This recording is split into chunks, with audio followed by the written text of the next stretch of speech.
Welcome to Community Matters on ThinkTech Hawaii. I'm your host, Jay Fidell. Today, we'll talk about the saga of Hu Honua and the fact that it still continues. It seems to go on forever. Our guest for the show is Hednry Curtis, Executive Director, Life of the Land. Welcome to the show, Hednry. Aloha, Jay. Glad to be here. Hope the saga ends soon. You're not the only one. Hawaii is and must be committed to clean energy and preservation of the environment. So we need to follow developments in this very long-running litigation and the implications of the project and the litigation and the matters at issue. So, Hednry, give us some background. This litigation is as wide and tall as you could possibly imagine.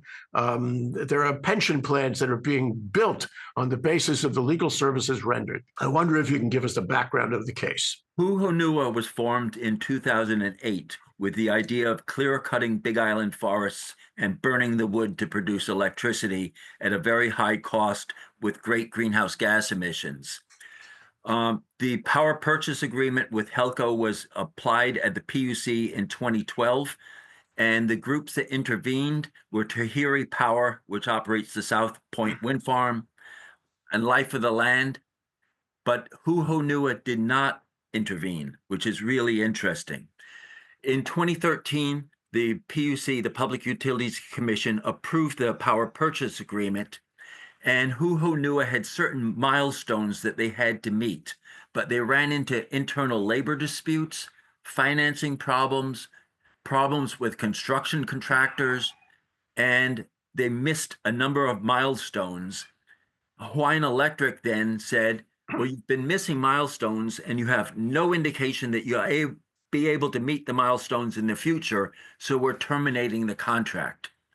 At that point, Hu Honua approached the PUC as a non-party in the docket and asked the PUC to reverse it, basically. And the PUC pointed out that the contract between HELCO and Hu Honua had a dispute provision in it, and if they wanted to dispute the contract, they should work it out between themselves. At which point, Hu Honua decided to file a federal lawsuit, and they filed it against HEI, HECO, HELCO, NextEra, and Hamakua Energy Partners on 9 counts, including antitrust violations.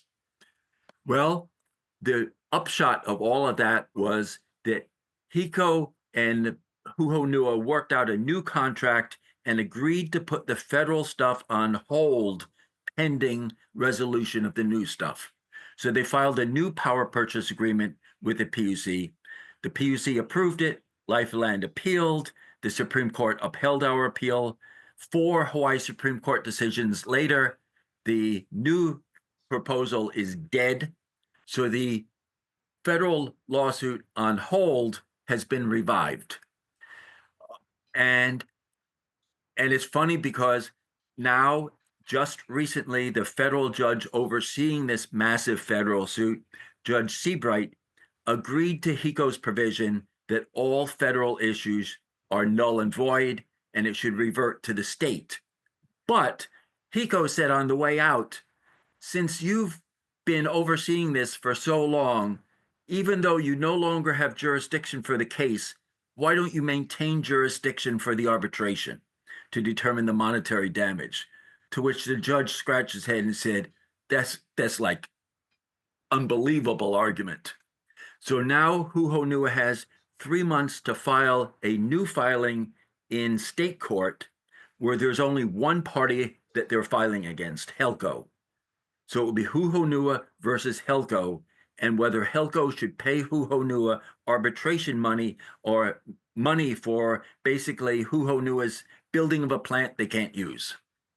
At the same time, Hu Honua wants HELCO to issue a new power purchase agreement to get the plant operational to sell electricity to HELCO. My goodness gracious. You know, this would be a book. Actually, it would be several books. And I compliment you on staying with it all these years, Hednry, and succeeding in the state Supreme Court cases. That's really something. So, okay, so they went back to the federal court, and the federal court dismissed it and said, we don't have jurisdiction here in the federal court since we dismissed it. So if you want an arbitration, you have to go somewhere else. And that's fine. Under state law, you're allowed 3 months following some kind of whatever at the federal, you're given a 3-month window in order to file an action that has been closed out at the federal level. So what's at issue now in the state suit that will be filed? The two big ones are breach of contract. The smaller one has to do with liquefied damages, which I don't understand, but it's an issue. But basically, breach of contract is that since Helco signed the deal with Hu Honua, and then Helco broke the relationship with Hu Honua, there was a breach of contract, and Hu Honua is entitled to, I think, triple damages for everything they expended. This goes back to whether Hawaiian Electric had a good reason to terminate the original power purchase agreement. Is that it? Yes, it goes back to that principle and the fact that Hu Honua admitted to both starting the plant, starting the construction before they got approval from the PUC for the power purchase agreement, and they admitted to failing to meet milestones as required in the power purchase agreement. That sounds like valid reason to terminate. I know other power purchase agreements have been terminated on those same kinds of reasons. You would think that, but then you would look at the amount of lawyers on each side and the clout of the lawyers on each side. And it's clear that when you have a billion-dollar backer of the project and enormous number of legal powers on each side, who knows exactly what will happen in state court, or whether it will go to arbitration. Who knows how the arbiter will decide. Yeah, okay. And you said that this case would be filed only against one of the Hawaiian Electric companies. Why Yes. only that one? Was that one the one that entered into the original power purchase agreement? Is that why? That's correct. And that was entered into before the one company approach, where Hiko, Miko, and Helco are essentially one company with 3 divisions. At the time of the power purchase agreement, Helco was entirely a subsidiary of Hiko, and therefore, in theory, is the only one that can be held liable. Okay, fair enough. It's a contract case. So in my recollection in the practice is that you can't have arbitration without an agreement to arbitrate. There is an arbitration section in the original power purchase agreement. Okay, and you know what I get here is the original power purchase agreement is treated as alive and, according to Hu Honua, wrongfully terminated. That's correct. But wasn't it terminated when the second power purchase agreement was signed? No, it was terminated when Helco in 2016 said that the Hu Honua is missing a series of milestones that are required in the power purchase agreement, and there's no indication that Hu Honua can ever meet those milestones. Okay, but it's being resurrected now because they entered into another agreement and they left that one behind, right? So this is like Easter, where you have resurrection going on. Yes, because the resurrection died, the original has popped back up. Although that argument you mentioned that they wanted Hawaiian Electric wanted Judge Seabright to arbitrate after he had dismissed the case, that is a silly argument. But my heart goes out to them in the sense that here they're being drawn into more litigation. They've got litigation over the fire in Maui. They've got viability problems, and they're in trouble generally. And so now this too. How is this case and their ability to deal with this case affected by all the other troubles they have? It will be a major impact if they lose or if they have to pay out some kind of money to Hu Honua. That is not at all clear that that's what happened. And one, I guess, possibility, as speaking as a non-lawyer and clearly not knowing about this, but if Hu Honua loses, Helco should be able to seek monetary damages for all the expenses they've gone on to litigate this. Which would be formidable. Yes. Yeah. So the claim that Hu Honua is making or would make in the state case now to be filed would be the amount of money they have invested in the project.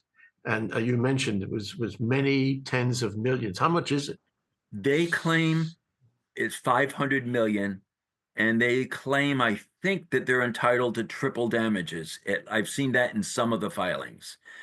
So in theory, 1.5 billion, but that's only if they somehow be able to show that even though they missed the requirements of the power purchase agreement, Helco should have endlessly negotiated with them and given them extensions in infinitum until they could build.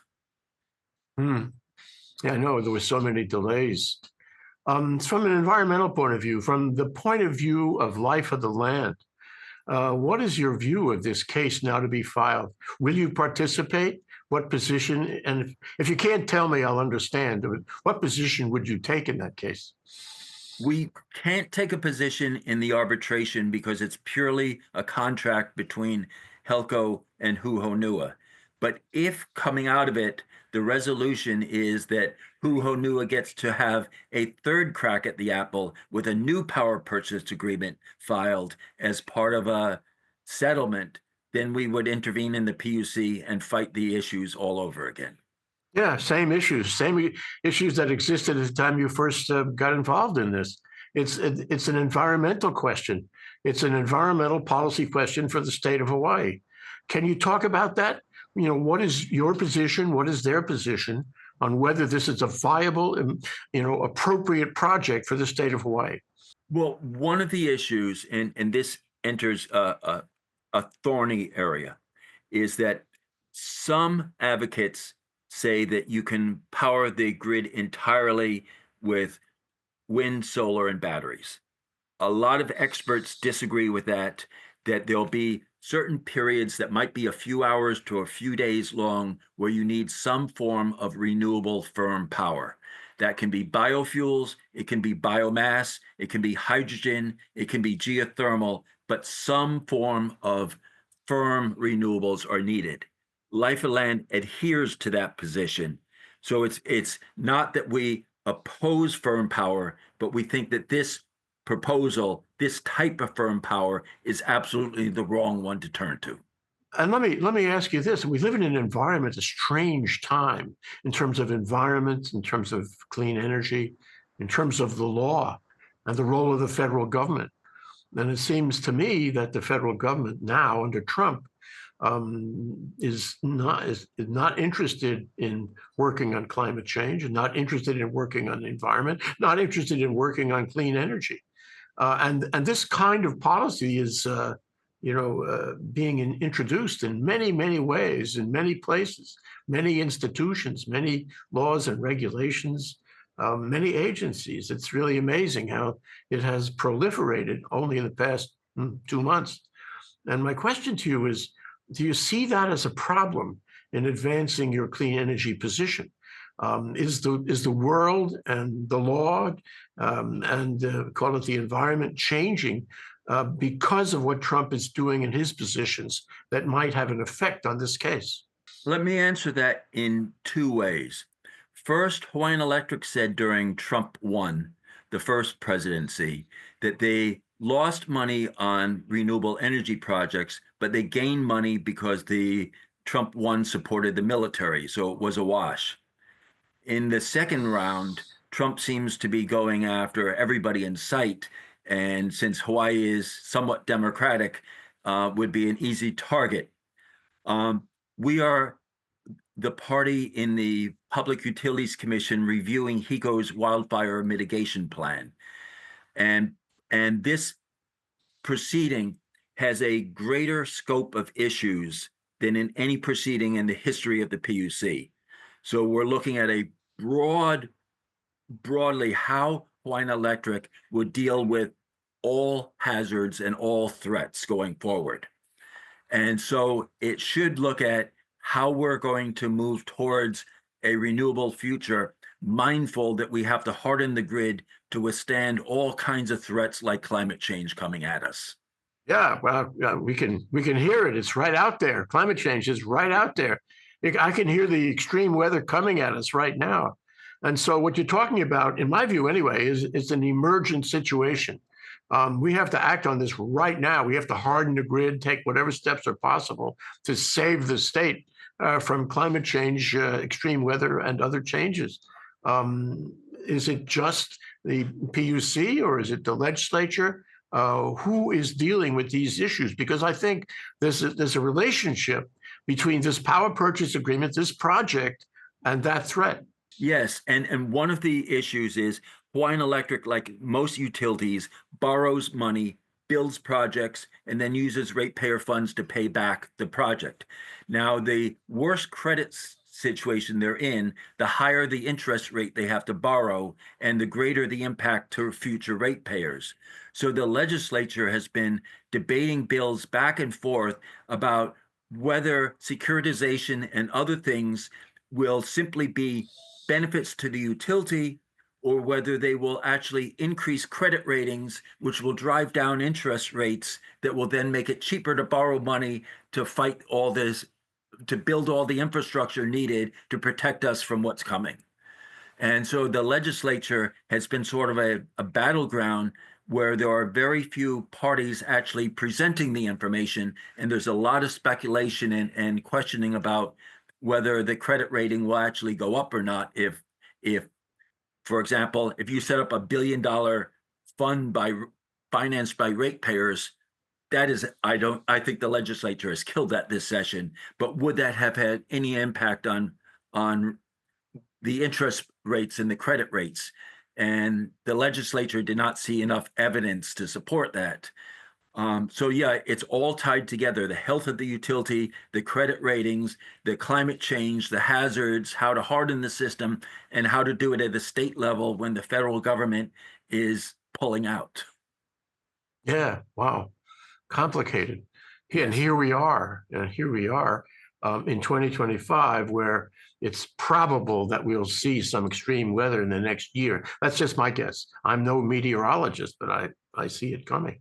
So the question is now, after all of this, decades, literally decades of litigation about legal efforts and assaults and defenses that have been funded by large capital concentrations, and where people have spent really a fortune in arguing over this sort of thing. And I'm so glad you're there, because you're sui generis. What I mean is you're the only one who occupies your space in this whole litigation process, and that's good.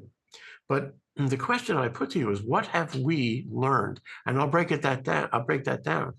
What do you think that Hu Honua has learned after all this litigation and all the money that they have spent litigating against everyone? I would guess their analysis is, we've spent $500 million. If we spend a little bit of money on lawyers and we have a chance of getting some of that back, then it might be worth it. And if we pull out now, we have to write it off, which is a huge write-off. So from their point of view, stretching it out makes, I guess, some sort of economic or financial sense. But and certainly the utility, Hawaiian Electric, should be realizing that they are facing enormous threats from many sources. They have to keep some of it confidential, because you can't make more things public than what you've told the SEC. And if you tell the SEC things, it may affect your stock price. So it's a mix of confidential and non-confidential hodgepodge of stuff. And we live in very tumultuous times, and it's unclear what's going to be happening. But I expect real shakeups in the next year or two. What about you, Henry? What has life of the land learned? Because prior to this time, you've been in business, so to speak, for many decades. You've been a fixture on these issues for, gosh, since I was a small child. And and the question is, you've never had one like this before, never ever, I'm sure.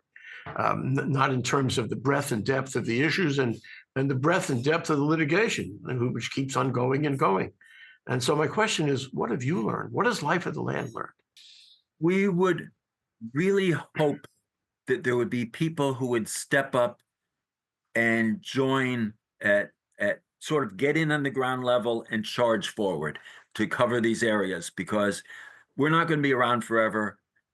New people have to come in and start learning the ropes and going full force forward. But it's a very complex area that mixes science and engineering and regulation and government policy and finance together. And you need people who are willing to commit for the long term. And it's funny because when I got involved in 1996, it was my partner, Kat, who said, if you take this issue on, it's going to be your life mission. And she was right, more so than my expecting how long it was going to be. Yeah. You never know when something like this is going to pop up and be directly relevant to the mission of Life of the Land. And here we are. You could have something else pop up too, couldn't you? There are so many issues, and it's so important to our society. Do you have the resources to handle more than one Hu Honua? We would definitely, we would definitely benefit from more resources. We have always focused on the issues and less on how much funds we're raising. So we have, I can think of ways that we could spend additional money very effectively to really increase our power and strength, but we don't have, we're not focused on that because our hands are full with what we're doing. And what we're Yeah, doing is more important than what we could raise. yeah. And you'll have to see what comes down the pike.